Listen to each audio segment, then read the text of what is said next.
वकास पंजाब के एक छोटे से ज़मींदार का लड़का था। वकास का बाप गंदमी रंग का था और माँ गोरी चिट्टी थी। जब वकास के दूसरे भाई बहन पैदा हुए वो सब गोरे थे, लेकिन जब वो पैदा हुआ तो उसका रंग सांवला था, जिस वजह से उसका नाम कालू पड़ गया। कालू ने 8वीं क्लास का इम्तिहान दिया और अच्छे नंबरों से पास हो गया। इस वक्त उसकी उम्र 14-15 साल थी।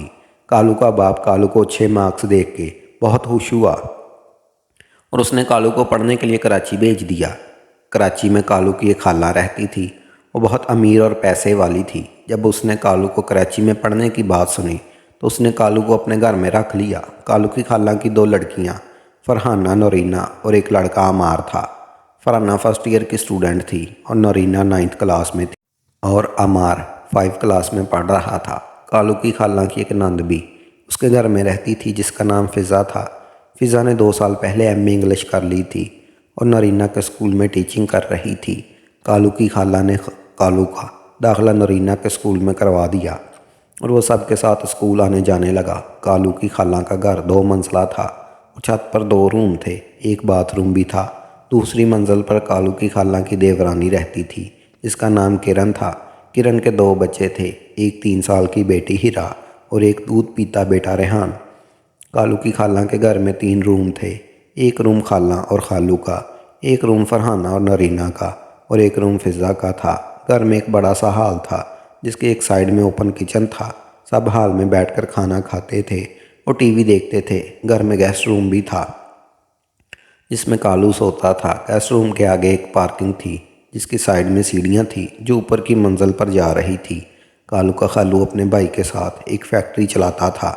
दोनों भाई सुबह 10 बजे घर से निकल जाते और रात के 12 बजे के बाद ही घर वापस लौटते थे। कालू एक समझदार और खुशमिजाज लड़का था। एक हफ्ते में ही वो सब घुल मिल गया और घर के एक फ़र्द की तरह रहने लगा।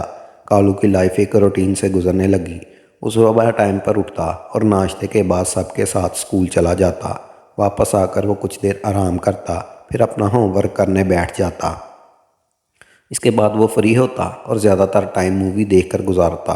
कभी कभी खाला उससे घर के छोटे मोटे काम बोलती या बाज़ार से सौदा सलफ लाने भेज देती, तो वो ये काम हंसते हंसते कर देता। बाकी सबकी सेम रूटीन थी। सिर्फ फ़िज़ा स्कूल से आने के बाद कुछ देर रेस्ट करती थी, फिर कॉलोनी की कुछ लड़कियां को ट्यूशन पढ़ाने छत पर ले जाती थी। ये उसकी रोज़ की रूटीन थी। यह संडे के दिन की बात है। इस दिन छुट्टी थी। कालू की खाला घर में डिश एंटीना था। कालू हॉल में बैठा था और टीवी पर एक मूवी देख रहा था। घर की डोरबेल बजी तो कालू ने जाकर दरवाज़ा खोला। सामने खूबसूरत लड़की खड़ी थी। कालू का मुंह उस लड़की की खूबसूरती को देखकर खुल गया। लड़की भी कालू का चेहरा देखने लगी। कालू सांवला था, लेकिन उसके नैन नक्श तीखे थे। जो भी इसको देखता था नज़र नहीं हटा पाता था। वो काफ़ी पुरकशिश और हैंडसम था।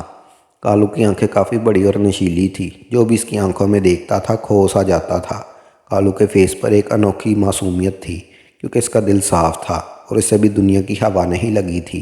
कालू मुंह खोले लड़की का फेस तकने लगा तो वह शर्मा गई। लड़की ने घबरा कर जल्दी से अपना दुपट्टा अपने चेहरे के आगे कर लिया। लड़की ने अपना फेस ढका तो कालू को होश आ गया। कालू शर्मसार हो गया और बोला, जी किससे मिलना है? लड़की बोली, फ़िज़ा से, मैं उसकी फ्रेंड हूँ। लड़की की आवाज़ बहुत प्यारी थी। कालू के सामने से हट गया और बोला, अंदर जा जाएं, फ़िज़ा बाजी अपने रूम में है। लड़की कालू के साइड से गुजरी और फ़िज़ा के रूम की तरफ चली गई। कालू हॉल में आकर बैठ गया और मूवी देखने लगा। लड़की फ़िज़ा के रूम के दरवाजे पर जाकर रुक गई। लड़की ने दरवाज़ा खोलना चाहा तो वो अंदर से लॉक था। लड़की ने दरवाज़ा खटखटाया और फ़िज़ा के दरवाज़ा खोलने का इंतज़ार करने लगी। फ़िज़ा अपने कंप्यूटर के सामने बैठी थी और कुछ काम कर रही थी। वो दरवाजे की आवाज़ सुनकर चौंक गई और पूछा, कौन? लड़की बोली, फ़िज़ा दरवाज़ा खोलो, मैं सहर हूँ। सहर फ़िज़ा की बेस्ट फ्रेंड थी। फ़िज़ा सहर की आवाज़ सुनकर खुश हो गई। उसने जल्दी से रूम का दरवाज़ा खोला और सहर के गले लगी। दोनों एक दूसरे से मिलकर बहुत खुश हो गई। फ़िज़ा ने सहर को रूम में बुलाया और दरवाज़ा अंदर से लॉक कर दिया। दोनों फ़िज़ा के बेड पर जाकर बैठ गई। फ़िज़ा खूबसूरत और मचोर और उसका फेस साफ और रंगत आइस जैसी थी। टीचिंग के शोबे में होने की वजह से फ़िज़ा की ड्रेसिंग शानदार थी। फ़िज़ा का कद 5 फुट 6 इंच था। कालू भी सेहतमंद लड़का था। और इसका कद भी फ़िज़ा से कुछ कम नहीं था। इसके फेस में मर्दाना वजाहत थी, लेकिन रंगत में वो फ़िज़ा से मार खा गया था। फ़िज़ा ये सब बातें सोच रही थी और कालू को देख रही थी। कालू फ़िज़ा के जज्बात से अनजान मूवी देख रहा था। मूवी देखते हुए कालू के फेस पर बच्चों जैसी मासूमियत फैली हुई थी जो इसके चेहरे से झलक रही थी। फ़िज़ा ने अपना और कालू का मुवाजना किया तो उसे अपनी उम्र और पर्सनैलिटी देखकर बहुत उदासी हुई। फ़िज़ा ने चाय का बर्तन चूल्हे पर रखा और कालू को आवाज़ लगाई। कालू फ़िज़ा की आवाज़ सुनकर चौंका और बोला, जी मैम। फ़िज़ा बोली, चाय पियोगे? कालू, जी मैम। फ़िज़ा स्कूल में कालू को टीचर थी। कालू फ़िज़ा की बहुत इज्जत करता था। वो फ़िज़ा को कभी बाजी तो कभी मैम बोला करता। फ़िज़ा चाय बनाने लगी और कालू मूवी देखने लगा। अलबत्ता उसने वॉल्यूम कम कर लिया। थोड़ी देर बाद सहर फ़िज़ा के रूम से निकली और इसको ढूंढते हुए हॉल में आ गई। उसने पहले फ़िज़ा पर कालू को देखा। इसके कदमों की आहट सुनकर कालू ने उसको देखा। कालू की नज़र सहर से मिली तो कालू को शर्म आ गई। कालू ने अपना सर झुका लिया और नीचे देखने लगा। कालू से नज़रें मिलते सहर के दिल की धड़कन तेज़ हो गई। उसने कालू से नज़र चुराई और किचन में चली गई। फ़िज़ा सहर को देखकर बोली, तुम क्यों आई? मैं चाय बना कर लाती। सहर फ़िज़ा के करीब खड़ी हो गई। उसने फ़िज़ा को आंखों से कालू की तरफ इशारा किया और हौले से बोली, ये बात छोड़ो, मुझे तो लगता है इस लड़के से मुझे मोहब्बत हो गई है। फ़िज़ा ने कालू को देखा और बोली, क्यों? इस बेचारे के पीछे पड़ी हो? वो तुमसे क्या कह रहा है? सहर बोली, पता नहीं क्या बात है। वो जब भी मुझे देखता है मेरे दिल की धड़कन तेज़ हो जाती है। दोनों फिर चुप हो गई और चाय बनाने लगी। सहर बार बार कालू को देखने लगी। फ़िज़ा बोली, इसे देखना बंद करो वरना इसको शक हो जाएगा। सहर बोली, मुझे लगता है इस लड़के पर मेरा दिल आ गया है। फ़िज़ा बोली, अपनी उम्र देखो और इसको देखो। सहर बोली, वही देख रही हूँ। कोई तो बात है जो मेरा दिल बार बार इसकी तरफ खींचा जा रहा है। इतने में फ़िज़ा ने चाय बना ली और बोली, चलो बाकी बातें रूम में चलकर करेंगे। फ़िज़ा ने 3 कपों में चाय डाली और एक कप साइड में रख कर कालू से बोली, कालू चाय बन गई है, अपना कप ले जाओ। कालू फ़िज़ा की बात सुनकर बोला, जी मैम। फ़िज़ा ने अपनी चाय उठाई और सहर के साथ अपने रूम में चली गई। रूम आकर फ़िज़ा ने रूम का दरवाज़ा अंदर से लॉक कर दिया। फ़िज़ा ने अपनी चाय ली और कंप्यूटर के सामने बैठ गई। दोपहर का खाना सहर ने फ़िज़ा के साथ खाया और घर जाने के लिए तैयार हो गई। फ़िज़ा और सहर रूम से बाहर आई तो सहर की तैयारी देखकर खाला कालू से बोली, कालू सहर को घर छोड़ आओ। कालू हॉल में बैठकर मूवी देख रहा था। कालू बोला, जी खाला। कालू ने सहर को देखा और खड़ा हो गया। कालू को देखकर सहर की धड़कन तेज़ हो गई और वो कालू की खाला से बोली, कोई बात नहीं भाभी, मैं अकेली चली जाऊंगी। खाला बोली, कोई ज़रूरत नहीं, जब लड़का घर में बैठा है तो अकेले जाने की क्या ज़रूरत है। सहर चुप हो गई। फ़िज़ा सहर का दरवाज़ा तक छोड़ने आई तो कालू उन दोनों के पीछे चलने लगा। सहर फ़िज़ा से गले मिली और कालू के साथ अपने घर की तरफ चढ़ पड़ी। सारे रास्ते सहर चोरी चोरी कालू को देखती रही और सोचती रही कि कितना प्यारा लड़का है। सहर का सारा रास्ता इन्हीं सोचों में गुजर गया और इसका घर आ गया।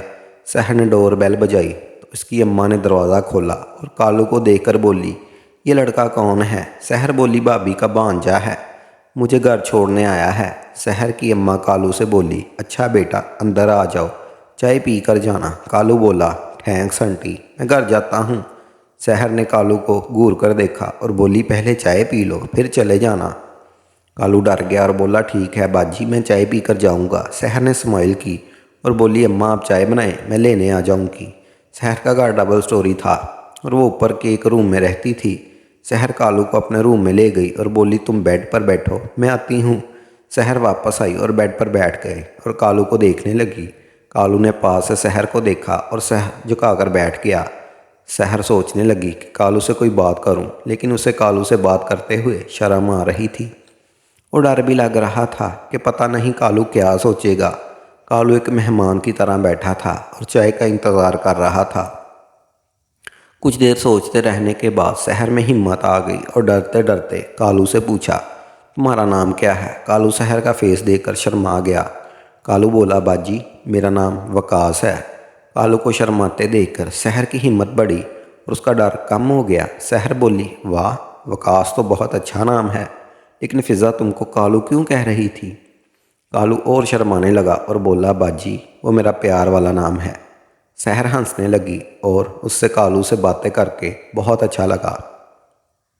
सहर कालू से तरह तरह के सवाल पूछने लगी और कालू शर्मा शर्मा कर उसकी बातों का जवाब देने लगा। थोड़ी देर में सहर कालू से फ्री हो गई, लेकिन कालू की शर्म कम ना हुई। वो बड़ी इज्जत और एहतराम से सहर से बात करता रहा। सहर की अम्मा की आवाज़ आई तो वो उठकर नीचे चली गई। सहर की अम्मा ने चाय बना ली थी। सहर चाय लेकर ऊपर आ गई। सहर रूम में दाखिल हुई तो कालू ने अपना फेस देखा और शर्मा कर सर झुका लिया। सहर खूबसूरत लड़की थी, उसकी आंखें बड़ी थी। सहर की हाइट 5 फुट 3 इंच थी। सहर ने कालू को एक चाय का कप दिया। कालू ने कप लिया और चाय पीने लगा। सहर चाय पीने लगे और बोली, कालू एक बात कहूँ। कालू बोला, क्या बात है। सहर बोली, तुम बहुत अच्छे लगते हो। कालू को चुप लग गई। कालू बोला, अच्छा बाजी मैं घर जा रहा हूँ। कालू ने सहर का जवाब न दिया और उसके रूम से निकल आया। कालू जल्दी से सीढ़ियाँ उतर कर सहर के घर से निकला और बाहर आ गया। कालू शहर के घर से निकला तो बहुत घबराया हुआ था। कालू एक शर्मीला और डरपोक सा लड़का था। शहर के घर से कुछ दूर आकर उसकी जान में जान आई। कालू को शहर अच्छी लगी थी और उसके साथ बीता हुआ वक्त अच्छा लगा था, लेकिन ये सब इतनी जल्दी हुआ था कि वो कुछ समझ नहीं पाया था। कालू ने डोरबेल बजाई और दरवाज़ा खुलने की वेट करने लगा। फिज़ा डोरबेल की आवाज़ सुनकर चूक गई, क्योंकि शहर ने उसे फ़ोन पर सारी बात बता दी थी। फिज़ा समझ गई कि कालू आ गया है। फिर अपनी जगह से उठी तो उसके दिल की धड़कन तेज़ हो गई। उसकी समझ में नहीं आ रहा था कि वो कालू से क्या बात करे और वो इसको कैसे मनाए कि वह शहर वाली बात घर में किसी को ना बताए। सब सोचते हुए दरवाजे के पास चली गई। फिज़ा ने दरवाज़ा खोला तो कालू अंदर आ गया। फिज़ा ने कालू का फेस देखा तो उसका मुंह लटका हुआ था। फिर आगे कालू से बात करने की हिम्मत नहीं हुई और वो समझ गई कि कालू का मूड अच्छा नहीं है। कालू ने भी फिज़ा से कोई बात नहीं की और हाल में जाकर बैठ गया। उसने टीवी ऑन किया और एक मूवी देखने लगा। फिज़ा अपने रूम में जाने के बजाय कालू के साथ हाल में बैठ गई और मूवी देखने का नाटक करने लगी। फिज़ा को देखकर कालू ने रिमोट उसके साइड में रख दिया और फिर दीवार से टेक लगाकर आराम करने लगा। फिज़ा ने रिमोट उठाकर चैनल बदलने लगी और कालू से बात करने का बहाना ढूंढने लगी। थोड़ी देर बाद फिज़ा ने हिम्मत की और कालू से पूछा, कालू तुमको कैसी मूवीज़ पसंद है। कालू फिज़ा की बात सुनकर बोला, मुझे एक्शन मूवीज़ अच्छी लगती हैं। फिज़ा बोली, अच्छा शहर का घर ज़्यादा दूर तो नहीं था। कालू बोला, नहीं। फिज़ा डरते डरते बोली, शहर तुमको तंग तो नहीं किया। कालू की धड़कन तेज़ हो गई और बोला, नहीं। फिर कालू की बात सुनकर हैरान रह गई और चुप हो गई। फिज़ा कुछ देर एक मूवी देखती रही। जब एक आइडिया आया तो वो उठ के अपने रूम में चली आई। फिर शहर को कॉल की। वो एक ही सांस में पूछने लगी, यार कहाँ गुम थी। पता है ना मैं कितनी परेशान हूँ। क्या बना। बोला कालू। फिज़ा बोली, यार मैंने बहुत पूछा लेकिन कालू मुझे कुछ नहीं बता रहा। शहर बोली, क्या पता यार वो बात अपनी खाला को ना बताए। फिज़ा बोली, यार अगर ऐसा हुआ तो भाभी हम दोनों को बहुत डांटेगी। शहर बोली, यार तुम कोशिश करो अपनी खाला से बात ना करें। फिज़ा बोली, अच्छा यार मैं कुछ करती हूँ, तुम फिक्र ना करो। शहर बोली, ओके यार मुझे रिपोर्ट देती रहना। फिज़ा ने शहर से बात ख़त्म की और हाल में आकर मूवी देखने लगी। शाम तक का टाइम ऐसे ही गुजरा। फिर सब घर वाले अपने अपने रूम से बाहर निकल आए और हाल में बैठकर टीवी देखने लगे। फिज़ा की टेंशन बढ़ गई और वो कालू के करीब रहने लगी। रात खाने तक ऐसा ही चलता रहा और फिज़ा ने कालू को किसी से बात करने का कोई मौका ना दिया। जब सब सोने चले गए, फिज़ा राहत की सांस ली और अपने रूम में चली आई। फिज़ा ने शहर को कॉल की और बोली, यार सब ओके है। मैंने कालू को किसी से बात नहीं करने दी, तुम बेफिक्र होकर सो जाओ। शहर बोली, यार ऐसा ना हो ये बात तुम्हारे भाई को बता दे। फिज़ा डर गई और बोली, यार फिर तो बहुत डांट पड़ेगी हमें। शहर बोली, यार तुम अपने भाई के आने तक कालू पर नज़र रखो, जब तक वो सो ना जाए तुम सुकून की सांस ना लेना। फिज़ा बोली, अच्छा मैं कुछ करती हूँ, गुड नाइट। फिज़ा ने शहर से बात ख़त्म की और सो गई। कालू के आने तक जागता रहा और मूवी देखता रहा, लेकिन बाकी सब रात के 10 बजे अपने रूम में सोने चले जाते। सबके जाने के बाद कालू गेस्ट रूम से अपना बिस्तर लेकर आया और हॉल में टीवी के सामने बिछाकर लेट गया। कालू ने एक अच्छी सी मूवी सेलेक्ट की और देखने लगा। ये उसकी रोज़ की रूटीन थी। कुछ देर बाद फिज़ा रूम से निकली और किचन में चली गई। वो पानी पीने लगी और कालू की चोरी चोरी देखने लगी। कालू ने एक बार फिज़ा को देखा, फिर अपना मुंह फेर कर मूवी देखने लगा। फिज़ा पानी पीकर रूम में जाने की बजाय हॉल में आकर बैठ गई। कालू फिज़ा को देखकर उठ बैठा और दीवार से टेक लगाकर बैठ गया। कालू ने रिमोट फिज़ा के आगे रख दिया तो फिज़ा ने रिमोट उठाकर कालू के हाथ में दे दिया। फिज़ा बोली, तुम देखो, मुझे नींद नहीं आ रही, इसलिए थोड़ा टाइम पास करने आ गई। कालू ने रिमोट अपने हाथ में रख लिया और बोला, ओके। दोनों चुप हो गए और मूवी देखने लगे। कुछ देर बाद एक आइडिया आया तो फिज़ा उठकर अपने रूम में चली गई। फिज़ा वापस आई तो उसका बिस्तर उसके हाथ में था। कालू फिज़ा को बिस्तर के साथ देखकर समझ गया कि आज वो हाल में सोने वाली है।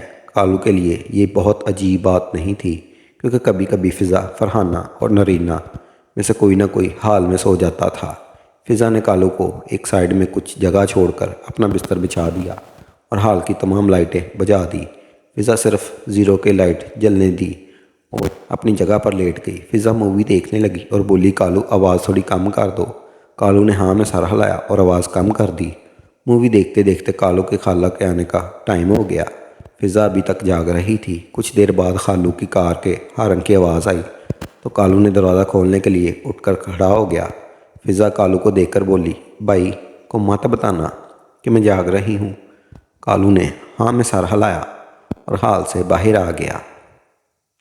कि कालू ने दरवाज़ा खोला तो उसके खालू ने कार पार कर दी। खालू के साथ उसका भाई भी था। वो कार से उतरकर ऊपर चला गया और कालू अपने खालू के साथ हाल में आ गया। फिज़ा को हाल में सोते देखकर खालू बोला, या यहाँ सो गई? कालू बोला, जी खालू, मैम को अपने रूम में नींद नहीं आ रही थी। खालू बोला, अच्छा ठीक है, ज़्यादा शोर ना करना वरना इसकी नींद ख़राब हो जाएगी। कालू बोला, जी खालू, अब तुम भी सो जाओ, सुबह स्कूल जाना है। कालू अपने रूम में चला गया और कालू अपनी जगह पर लेट गया। फिज़ा ने स्माइल किया और आंखें खोलकर कालू को देखने लगी। कालू फिज़ा को देखकर मुस्कुराया और आंखें बंद करके सोने की कोशिश करने लगा। थोड़ी देर बाद उसकी नींद आ गई। फिज़ा और सहर इस बात को लेकर काफ़ी दिन डरी रही, लेकिन जब कालू ने ये बात किसी को ना बताई तो इन दोनों की जान में जान आ गई। सहर एक दिन फिज़ा से मिलने आई तो कालू को देखकर शर्मा गई। सहर को देखकर कालू के दिल की धड़कन तेज़ हो गई और उस दिन की सारी बातें याद आ गई। कालू को सहर अच्छी लगने लगी थी। सहर फिज़ा के रूम में बैठ गई और उससे बातें करने लगी। सहर बोली, यार कालू, तू बड़ा छुपा रुस्तम निकला है, तू तो यूँ ही डरे थे। लेकिन इसने वो बात किसी को नहीं बताई। फिज़ा बोली, यार मैं इसको बड़ा मासूम समझती थी, लेकिन वो तो बड़ा खिलाड़ी निकला। मैंने इससे कितनी बार पूछा, लेकिन उसने एक बार भी मुझे नहीं बताया कि तुमने इसको अपने दिल की बात कह दी है। कालू अपनी सोचों में बैठा था और टीवी देख रहा था। सहर रूम से निकली तो कालू ने उसकी तरफ देखा और उसको देखकर उसका मुंह लटक गया। फिज़ा कालू के पास आकर खड़ी हो गई और बोली, कालू टीवी बंद करो और सहर को घर छोड़ कर आओ। फिज़ा की बात सुनकर कालू का फेस खुल उठा। उसने टीवी बंद किया और उठकर खड़ा हो गया। इतने में से फिज़ा रूम से निकल आई और उसने कालू को देखा और सर झुका लिया। सहर सबसे मिली और घर के बाहर की तरफ चल पड़ी तो कालू भी उसके साथ साथ चल पड़ा। सारे रास्ते सहर ने कालू से कोई बात नहीं की और कालू भी चुप रहा। रास्ता कैसे कटा कुछ पता न चला। उसका घर आ गया। सहर ने अपनी माँ को चाय का बोला और कालू को अपने रूम में ले गई। सहर ने कालू को बेड पर बैठने का कहा और कालू बेड पर बैठ गया। सहर की माँ ने चाय बना ली और वो उससे बुला रही थी। अपनी अम्मा की आवाज़ सुनकर सहर जल्दी उठकर खड़ी हुई। सहर जितनी जल्दी नीचे गई थी उतनी ही तेज़ी से वापस आ गई। उसने एक कप चाय का कालू को दिया और एक कप खुद लेकर उसके साथ बैठ गई। कालू चुपचाप चाय पीने लगा और सहर उसका फेस देखने लगी।